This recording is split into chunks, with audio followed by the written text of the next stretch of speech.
सांसारिक ज्ञान हो या अध्यात्म ज्ञान, बिना गुरु के ज्ञान प्राप्त नहीं होता।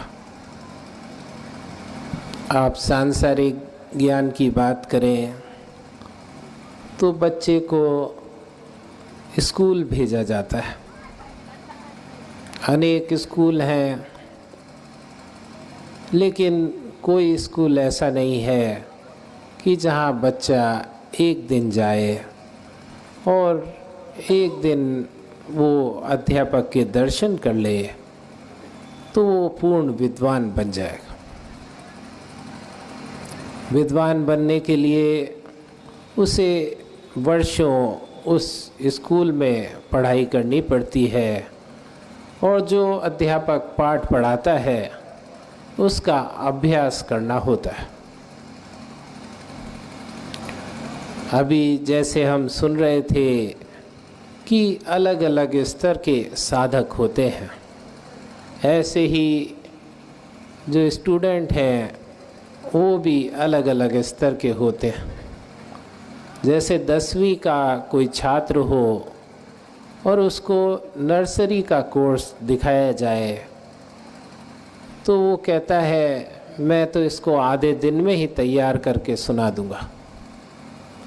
लेकिन नर्सरी के जो स्टूडेंट है उसको पूरे वर्ष उस पाठ को अभ्यास करते करते उसको आत्मसात करना होता है।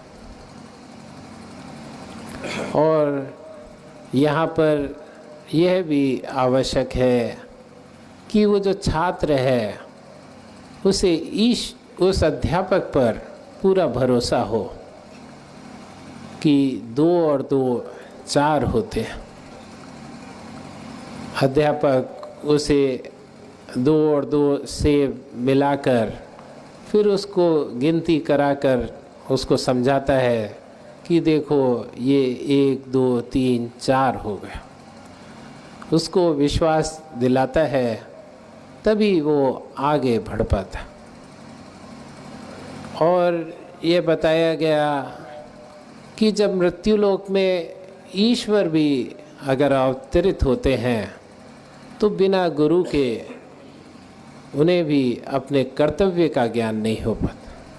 भगवान राम को महर्षि वशिष्ठ और विश्वामित्र जी ने तैयार किया, भगवान कृष्ण को संदीपन ऋषि ने तैयार किया। परम पूज्य बड़े भैया कहते थे कि यदि मनुष्य अपनी बिगड़ी स्वयं ही सुधारने में काबिल होता तो पहली बात वो बिगड़ती ही क्यों। आप देखें तो सभी मनुष्य अपने जीवन को सुधारना चाहते हैं। वो अपनी बिगड़ी स्वयं सुधारना चाहते हैं। इसका मतलब है कि उन्हें इस बात का ज्ञान नहीं है कि इसको हम कैसे सुधार सकते हैं। और कई मनुष्यों को ये होश ही नहीं आता कि मेरे को जीवन को सुधारने की आवश्यकता।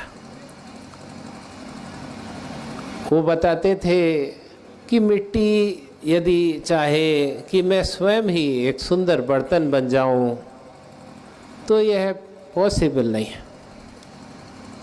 अगर मकान यह सोचे कि मैं अपने आप खड़ा हो जाऊं तो यह संभव नहीं है। उसके लिए एक कुशल कारीगर की आवश्यकता होती। ऐसे ही मार्ग में पड़ा पत्थर जो लोगों की ठोकरें खाता रहता है, उस पर एक मूर्तिकार की कृपा होती है, वो उसमें भगवान की मूर्ति बना देता है तो ठोकर मारने वाले मनुष्य उसको शीश नवाने लगते हैं।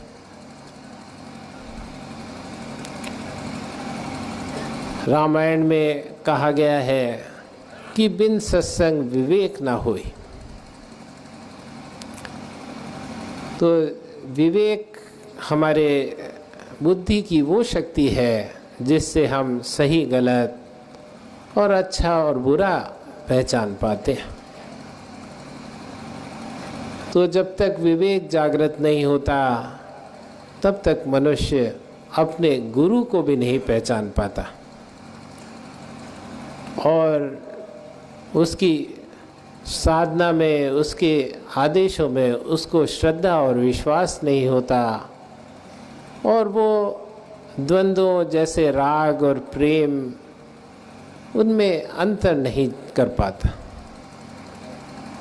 जैसा महाभारत में आप सुनते हैं कि भगवान कृष्ण ने अर्जुन को कहा कि सर्वधर्म परित्यज्य माम एकम शरणम व्रज, कि तू बाकी सबको छोड़कर केवल मेरा हो जा, तू केवल मेरी पूजा कर, मुझे ही नमस्कार कर और मेरा ही चिंतन कर, तो तू मेरे जैसा हो जाएगा और मुझ में ही समाहित हो जाएगा।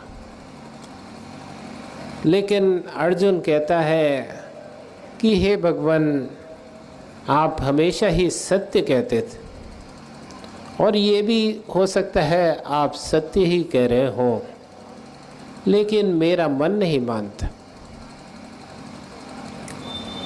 तो भगवान कृष्ण उस अर्जुन को अपना विराट रूप दिखाते हैं और फिर उस विराट स्वरूप से भयभीत होकर अर्जुन कहता है कि मुझे आपके इस विराट रूप को देखकर डर लग रहा है, आप पुनः अपने पुराने रूप में आ जाएं। और रामायण में तुलसीदास जी भी कहते हैं, बिना भय प्रीति ना होए खगेशा। तो जब गुरु अपने को प्रकट करते हैं तभी हम गुरु को पहचान पाते हैं। आप देखें कि ये कहा जाता है कि जो सांसारिक वस्तु हैं इनसे जो हमारा राग है इसको छोड़ना होगा और ईश्वर के चरणों में प्रीति बढ़ानी होगी, ईश्वर से प्रेम बढ़ाना होगा। लेकिन हम उस राग और प्रेम में कोई अंतर नहीं कर पाते।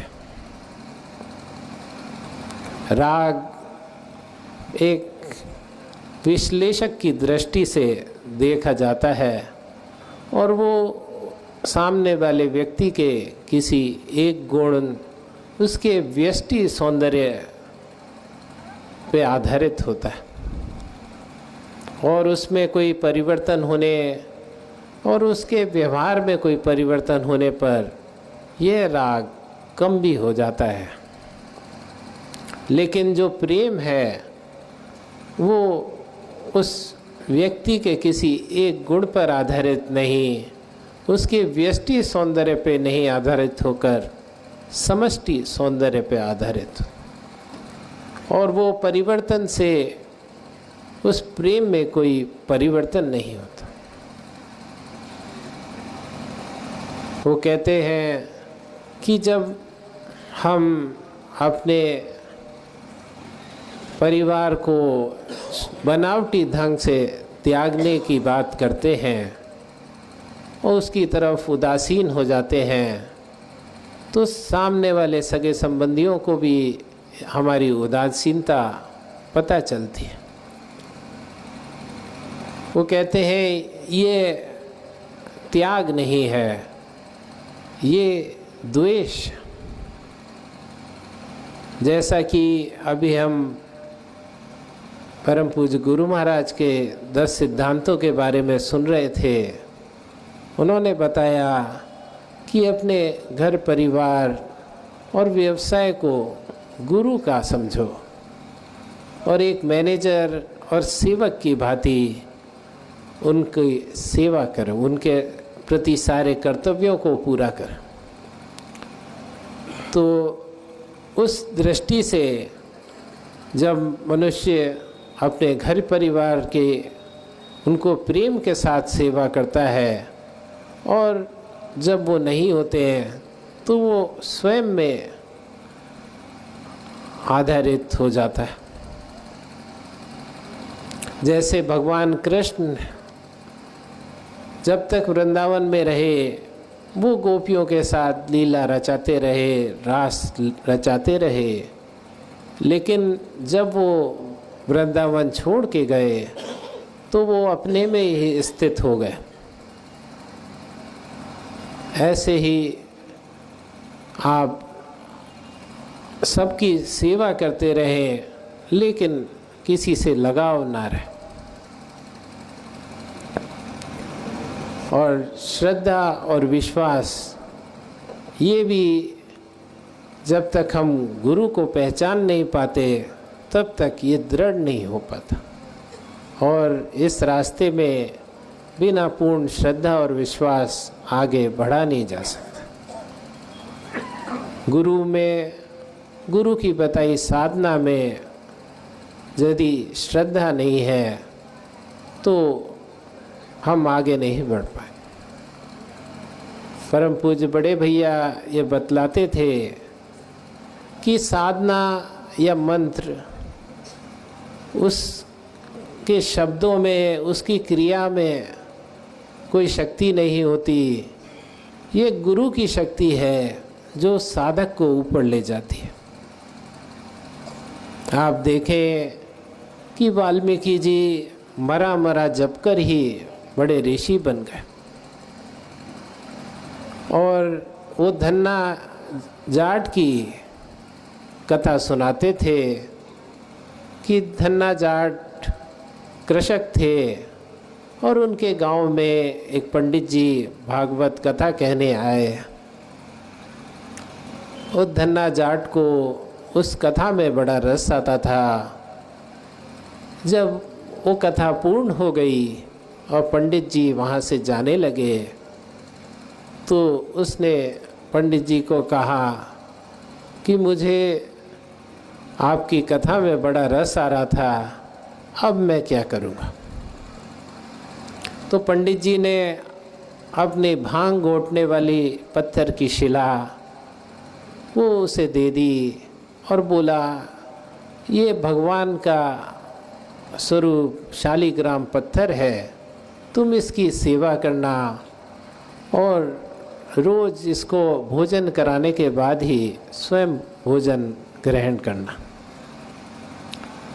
अब वो धन्ना जाट रोज़ उस पत्थर की सेवा करता और भोजन बनाकर उसके सम्मुख रख देता और प्रार्थना करता कि आप भोजन ग्रहण करें। ऐसे करते करते 4-5 दिन बीत गए। अब धन्ना जाट का जो धैर्य था वो समाप्त हो गया। अब वो एक लाठी लेकर खड़ा हो गया और बोला कि भगवान, यदि तुम मुझे भूख से ही मारना चाहते हो तो मैं लाठी को ही अपने सर पे मार लेता हूँ। तो भगवान को दया आई और वो प्रकट हुए और बोले कि रुक जाओ। फिर भगवान ने उसकी रोटी खानी चालू करी। आधी रोटी जब वो खा चुके तो धन्ना जाट बोला कि रुक जाओ, क्या मुझे भूखा ही मारोगे। तो भगवान ने पूछा कि तुमने फिर एक ही रोटी क्यों बनाई। तो धन्ना जाट बोला कि मेरा एक बैल अभी कुछ दिनों पहले मर गया था, तो एक बैल से खेत जुतता नहीं है, इसलिए उसमें उत्पादन भी कम हो। तो भगवान ने अपने दूसरे बैल की जगह खुद जुत गए और पूरा खेत शीघ्र ही जोत डाला और धन्ना जाट को बड़ी अच्छी फसल हुई और धीरे धीरे वो काफ़ी मालदार हो गया। संयोग से वो पंडित जी घूमते हुए उस गांव से गुजरे और उन्होंने गांव वालों से धन्ना जाट के बारे में पूछा। तो उन्होंने बताया कि आपके जाने के बाद उसके तो दिनों दिन उन्नति होती रही। वो जब धन्ना जाट के पास पहुँचे तो वो उनके चरणों में गिर गया और बोला कि आपने तो मेरी ज़िंदगी संवार दी। पंडित जी को कुछ समझ में नहीं आया, लेकिन ये जो उसका परिवर्तन था, ये उसकी भावना, उसकी श्रद्धा और विश्वास का नतीजा था। पंडित जी ने तो साधारण पत्थर दिया था, लेकिन उसने उसको शालिग्राम माना और उससे उसका जीवन सुधर गया।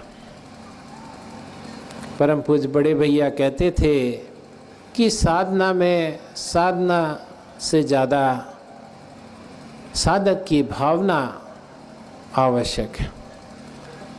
वो साधना सही भावना से की गई हो तो वो अवश्य ही रिजल्ट दे।